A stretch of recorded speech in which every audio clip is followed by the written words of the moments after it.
evening. Nice to be here this evening. See everyone. No one can stop you but you. Think about that thing. No one can stop you but you. There's a true life story that I'd like to relate to you at this time. There was a man who lived in Miami, Florida, who was aspiring to be a disc jockey. And so he went down to the radio station and applied for this job as a DJ. The problem was he didn't have any experience or any kind of knowledge. So he went to the job and talked to the manager and said, listen, my name is Mr. Jones, and I'd like to apply for your job as a DJ. So the manager said, okay, you have any broadcasting experience? He said, no, sir. Do you have any experience in journalism? He said, no, sir. Well, I'm sorry, we have no positions available. So the man goes home. He comes back the next day, talks to the same manager, says, sir, I'm here to apply for that DJ application or opportunity. And he said, I just talked to you yesterday. He said, I know, sir, but I'm thinking maybe somebody died or someone got laid off. And he said, no, that didn't happen. No opportunities. Please leave. So he goes home. The very next day, he goes back, talk to the same manager. He says, sir, I'm here again. I just want to know about that DJ opportunity. And then he says, I just told you there was no opportunities here. He says, I know, but I'm thinking someone might got fired, or get laid off, whatever, or someone got sick.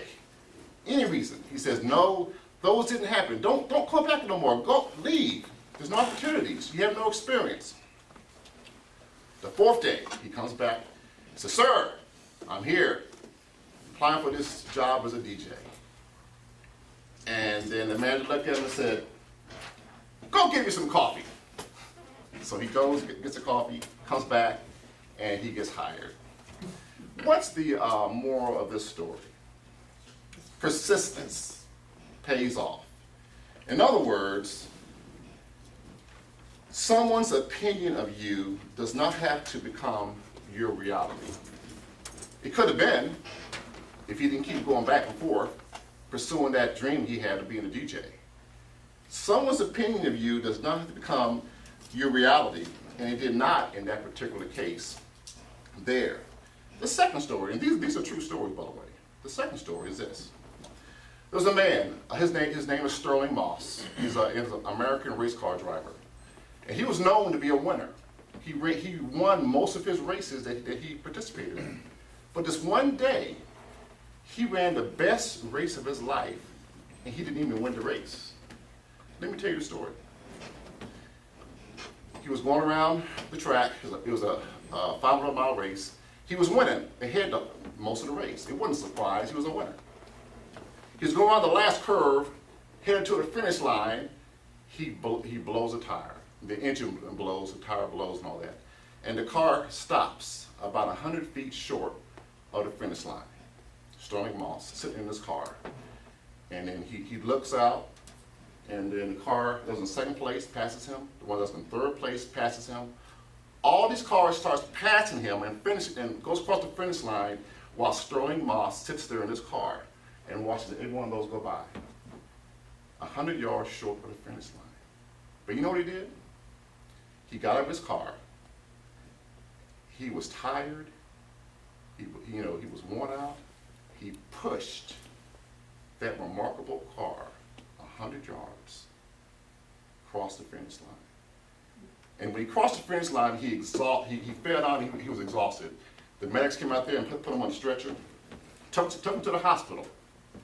And as he was recovering in the hospital, the reporter said, Mr. Moss, we have to ask you a couple of questions. They said, why did you do that? You ran a great race. We all know you're a winner. You win most of the races that you enter. But why did you have to get out your car? It's 120 degrees. You had that big suit on. Why did you do that? And you know what he said?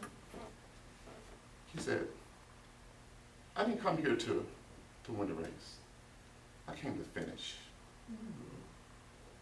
Now, what he did, mechanical failure did not stop him from finishing the race that day. So the race that he didn't even win was probably the best race that he ever won. So, I have a poem I'd like to read here. It's called The Victor. It says, if you think you are beaten, you are. If you think you dare not, you don't. If you like to win but think you can't, it's almost a clinch you won't. If you think you'll lose, you're lost.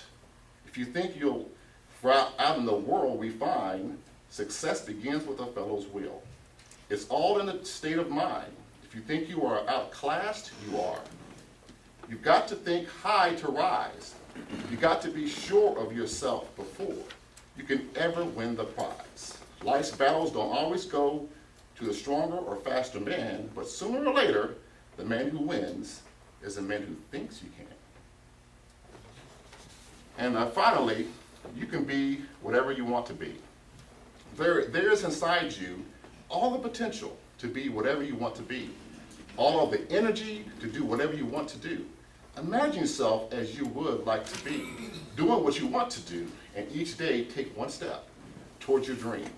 And though at times it may seem too difficult to continue, hold on to your dream.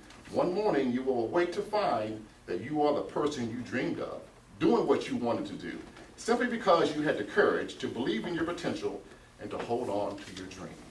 So in conclusion, I like to quote a poem from the Elephant Poet. It goes like this.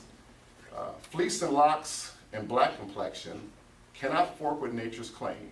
Skin may differ, but affection dwells in black and white the same. My eyes grew so tall as to reach the pole, or the grasp of the ocean at a span. I must be measured by my soul. The mind is the standard of the man. So fellow Toastmasters, let's have planned happenstance. In other words, let's take action to create opportunities. Why? Because no one can stop you but you.